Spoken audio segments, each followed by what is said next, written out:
G'day guys, welcome back to another episode of Prado 120 Adventures. On this episode we're going to be going through what I pack for a four-wheel drive trip, starting with a simple day out four-wheel driving.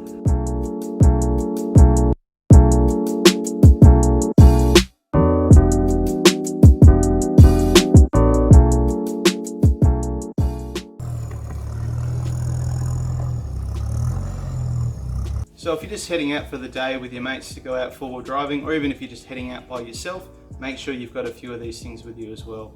So you're going to want to be taking some food and water with you. So water you want as much for the day as you want, times that by 2 in case you do need to stay out longer than you need to.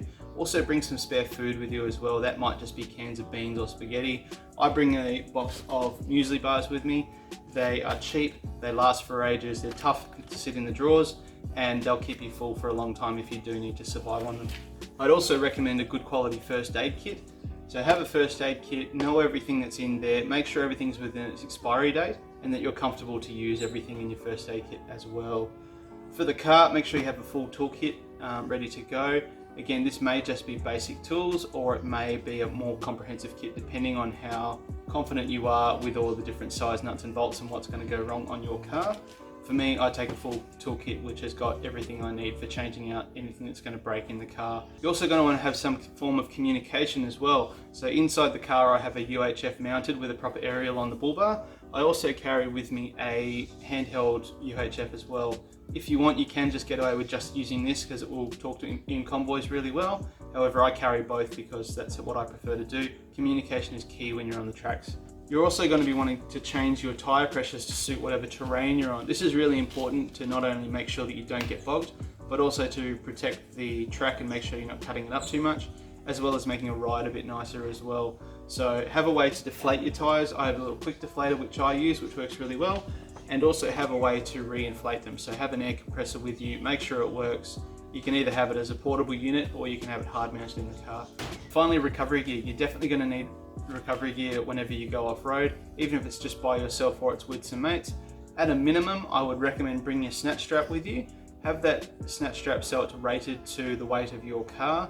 Make sure it's not frayed and it's still in good condition, and also have 2 shackles at least as well, so you can have one at either end of the car.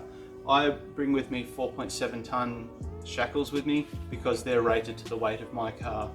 It's also worth considering taking a shovel with you, so I bring a long-handled shovel because I find it more handy. I also bring with me some recovery tracks, so I choose Max Tracks, but you may have a different brand that you stick with.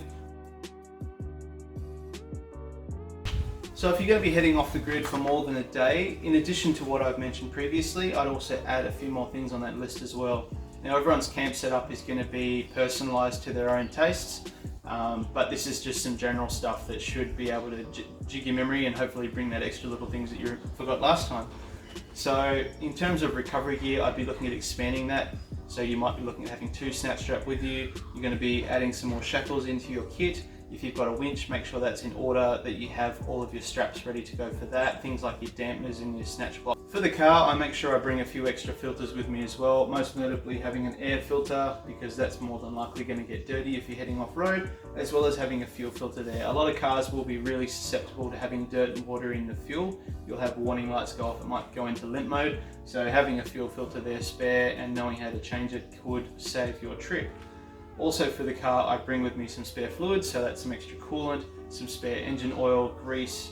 I'll bring with me some WD-40, some silicone spray, that sort of stuff, because I know that if there's a squeak or a rattle, I can use that to get me out of trouble until I get to somewhere I can probably fix some stuff. So depending on your camp setup, so you might have a swag, you might have a tent, you might have a rooftop tent, you might be staying in a chalet, who knows, you might be in a caravan. I always make sure I bring some extra bits and pieces with me, so making sure that your camp setup is all good to go, that you've got the correct bedding for whatever temperature you're expecting, minus a few degrees because it's going to be colder out there than you expect. Make sure you have a good hammer, make sure you have plenty of guy ropes, plenty of pegs, other bits and pieces like that. You may need some patches if you have got an airbed in case you get a leak, or you may want some spare patches for your awning or your tent or your swag in case you get a hole in it. Well worth remembering those.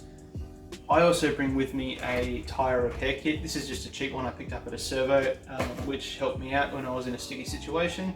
Anything's better than nothing when you're in that situation, so make sure you have something and you know how to use it. Other things you'll need is obviously when you go camping, you're going to want to drink extra water and have more food, or drink extra beers and have more food, or just drink extra beers. So being able to store all that extra stuff is going to be a requirement. You don't need a 12-volt fridge to hold everything in, especially for an overnight trip. You can always get away with just having an esky with some ice to save some dollars. So having that ready to go. If you've got a 12-volt fridge, make sure that you've got enough power at the socket to drive the fridge and the compressor when the voltage gets low. Make sure that your fridge is in good working order and it's nice and clean. Make sure it's easy to access, or making sure that your fridge is also tied down well as well, because when you're off-roading it will jump around and you'll end up with your fridge on its lid if you're not careful. Another thing you'll need to consider is cooking your food.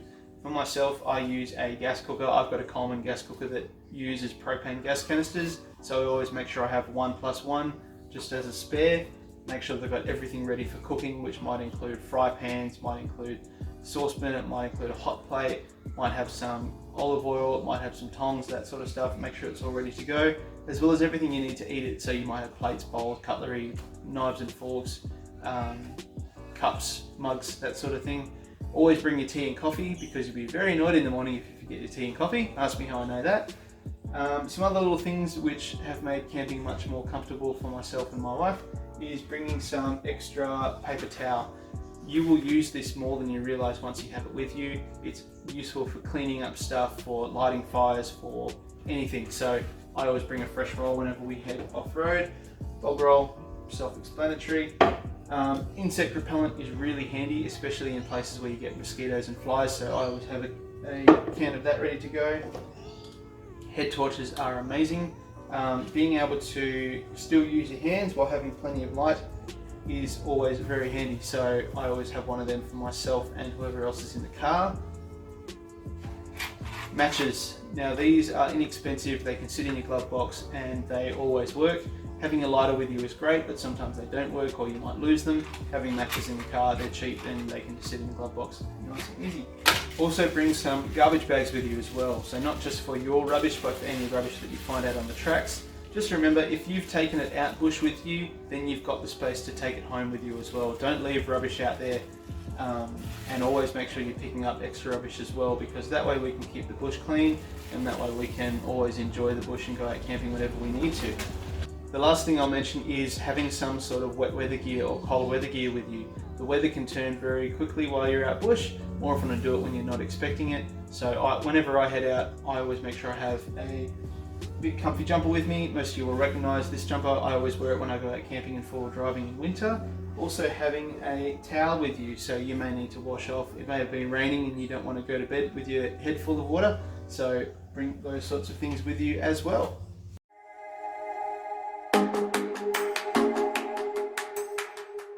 So you're in the big leagues now, you're looking at going away for longer than a night. That might be 2 or 3 nights, it might be a week, it might be up to 2 weeks, that sort of thing. We've done a few trips now where we've driven for long periods of time. We've had to camp every night. We're doing off-road tracks every day, that sort of stuff. And we found a few things that have made camping a little bit easier and more convenient. First up, which could really have been involved in the previous segment, is having a chopping board. I use a hard wooden chopping board. Obviously they're quite good for cooking, but if you need it, these are really good as base plates for things like bottle jacks. So definitely have one of those in your car somewhere. I'd also recommend getting yourself some of these foam EVA mats. These you can pick up at department stores like Kmart and Target, or even more specialised camping stores. They're great for putting down as flooring. They're great for putting down next to your tent so you can wipe your feet off before you get into bed. They're also really good for wedging into places to stop rattles happening in your car. So if you've got a camp table or a chair that's rattling against your stove, throw one of these in between it. You can fold them up, you can bend them, whatever, and it will just help you to stay sane on those long trips.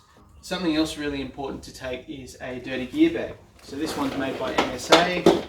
It's heavy duty canvas, it's waterproof. This goes on my spare wheel on the back of the car, and that way I can put things like my rubbish bag, I can put buckets, I can put firewood, I can put dirty clothes, whatever I want in the back here. Stays out of the car, and make sure I still take it with me.